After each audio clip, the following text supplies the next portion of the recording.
Una-una sa lahat, nakikiramay po tayo sa pamilya ni Miss Alicia. Alam natin, alam nyo lahat, lalo-lalo na po, yung talagang solid na supporter po natin. Alam nyo lahat kung anong tao ito, anong pagkatao nito, sino ang kanyang sinusuportahang politiko. Yung iba nga, may mga nababasa po tayo, sa kakapromote mo ng adik at kriminal, ikaw ngayon ang nabiktima ng adik at kriminal. So, binabanatan niya si VP Sara, Tatay Digong, may mga pambabastos. Magkaiba po yung ating paniniwala, magkaiba po yung kanyang sinusuportahan na politiko, pero ganun pa man, dahil ito po ay hindi pa nabigyan ng hustisya, kung sino man po yung kriminal na masama ang loob, no, may galit sa kanya kung bakit nagawa ito, sana po magkaroon ng hustisya. Gusto natin patas sa hustisya. And sa panahon ngayon na talagang sobra na yung krimen, nakita niyo naman, no? Pang-hold up, barilan, pang-snatch ng motor, at kung ano-ano pa. Sa panahon ngayon na talamak yung droga at krimen, so hindi natin alam kung sino pa yung susunod na biktima. So nagkataon lang na si Miss Alicia, although hindi natin ito kakampi, siya po yung naging biktima. So, tayo, gusto natin magkaroon ng hustisya kahit paano, mga kabayan natin. So, sabi nga natin, dapat mauna itong mga kriminal, mauna itong mga adik na ito, itong mga salot sa lipunan. So, ito, commentator siya, no? Iba yung sinusuportahan niya ng mga politiko. Sabi nga natin, kakalait nila kay Tatay Digong, no, kakasabi nila na tatay mo karton, ngayon, no, na nabaliktad yung pangyayari. Although may mga nagsasabi na yan ang karma kasi pinagagawa mo yon. Ganun pa man, kung karma ito sa kanya, kung bumalik na sa kanya yung kanyang ginawa sa ating dating presidente, ulitin natin, tayo po ay nakikiramay at tayo po ay umaasa na magkaroon po siya ng patas na hustisya, mapanagot yung may kagagawan sa kanya. Yung iba nagsasabi na, baka fake news yan. So, hindi fake news yan. Dahil mismo binalita na po sa mainstream media yung nangyari po sa kanya. So, taga-Caloocan lang pala ito si Miss Alicia. Actually, hindi rin natin alam kung saan yung kanyang lugar. So, nakita natin ito nakaraan, nag-rally sa Senado, at ang dala-dala niyang placard is impeach Sara. So, kung binabayaran man sila para gawin ito, ang kanilang ginawang pambabastos sa Tatay Digong, ang ginawa nilang pagpupromote sa leader na nakaupo ngayon, sa kanila na yun. So, kung ito yung karma, wala tayong magawa. Ay, ganun talaga, no?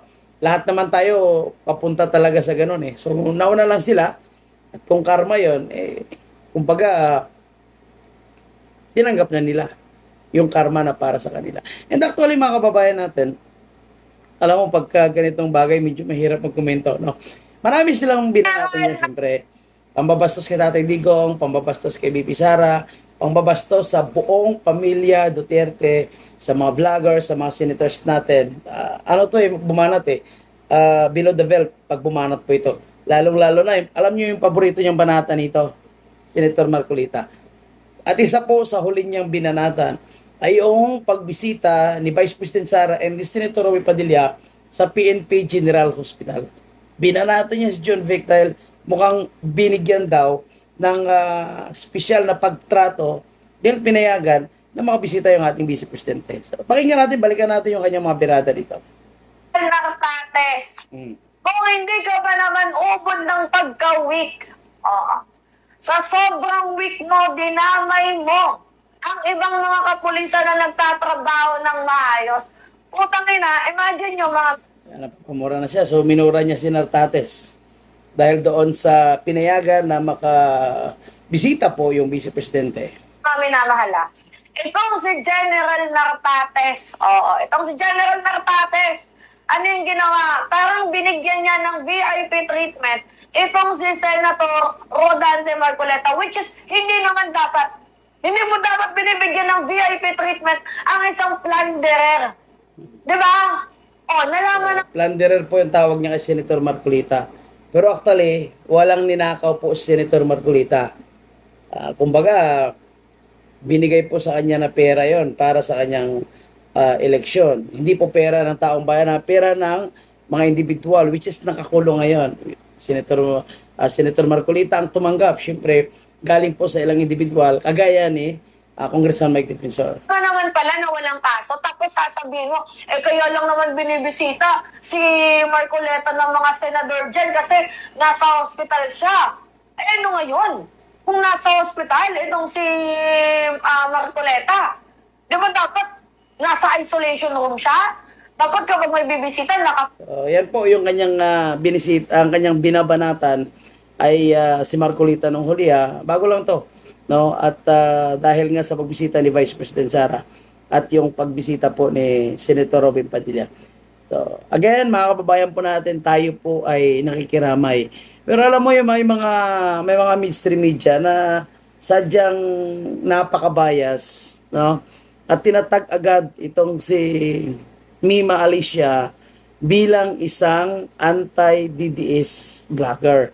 So, parang gusto nilang i-connect na naman sa mga Duterte yung pagkagurgor nitong kay Mima Alicia. At mayroon po tayong nababasa na ilang mga political vloggers ng BBM. So, may nabasa po tayo mga kababayan na pili talaga nila na kinokonek sa mga Duterte. So, sinasabi pa, dahil daw siya ay anti-Duterte, so ganito yung nangyari sa kanya. Tandaan natin mga kababayan, hindi nila dapat sisihin ang Duterte o previous administration dahil si Bongbong Marcos yung nagpapa-implement ngayon ng peace and order sa ating bansa. Kung naging talamak ang krimen at isa ngayon sa biktima ng talamak na droga at krimen ay ang kanilang vloggers, walang dapat sisihin dyan, kundi sila. Sila yung dapat sisihin dyan.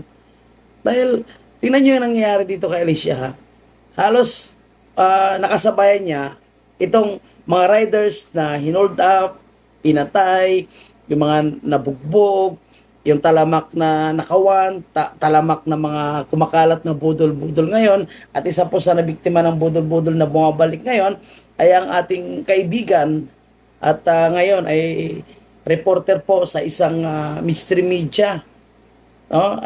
Isa po siya sa nabiktima at may mga nagkwento pa. Ito yung mga modus, ito yung mga kasindikatuhan, kriminal, magnanakaw na nawala na nung panahon ni President Duterte. Kumbaga, lumaylo sila dahil takot nga sila. Paano may kamay na bakal po tayong presidente? So ngayon, bumabalik.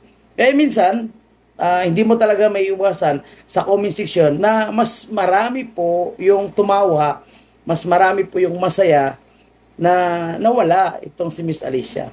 So, sa akin, siyempre nalungkot ako dahil pareho din naming vloggers, although magkaiba po yung aming prinsipyo, pero paano pagka sa amin naman ng mga Duterte vloggers, dahil po sa talamak na krimen, droga na nangyayari, so wala silang pinipili. So nagkataon lang na si Mima Alicia ang isa po sa naging biktima nila. So may mga ibang tsore na kakilala niya ang gumawa.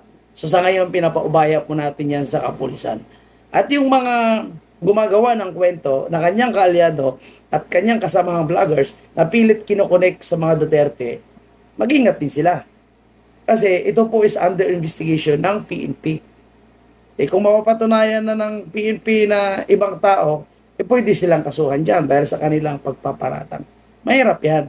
Na gusto nilang gamitin ang content ng pagkamatay nitong si Mima Alicia para lang mag-create ng misconception laban po sa mga Duterte. Dahil anti-Duterte to, bumabana to sa Duterte. Paano, may mga personal po silang kalaban. Mayroon po silang kakilala at kagalit na gumawa nito. Di ba? Kaya doon pa rin tayo sa investigation at kung anong report na ilabas po ng PNP. So hindi naman siguro masusuhulan o bayaran ng mag-iimbestiga dyan para iparatang na naman sa mga Duterte yung nangyayari dito sa vlogger na isa at numero 1 sa kritiko po ng mga Duterte. Kaya si Miss Amor, basahin ko yung sinasabi ni Miss Amor. Akala nyo siguro kapag nakikinabang kayo sa mali, hindi na kayo aabutin ng galamay ng maling sistema na sinusuportahan nyo. you get what you tolerated. Ayan, sa kakapromote yan ng adik na presidente, baka adik rin dumali. May posibilidad yan, mga kababayan natin, no? Hindi natin alam, which is ang kasong ito ay under investigation pa rin.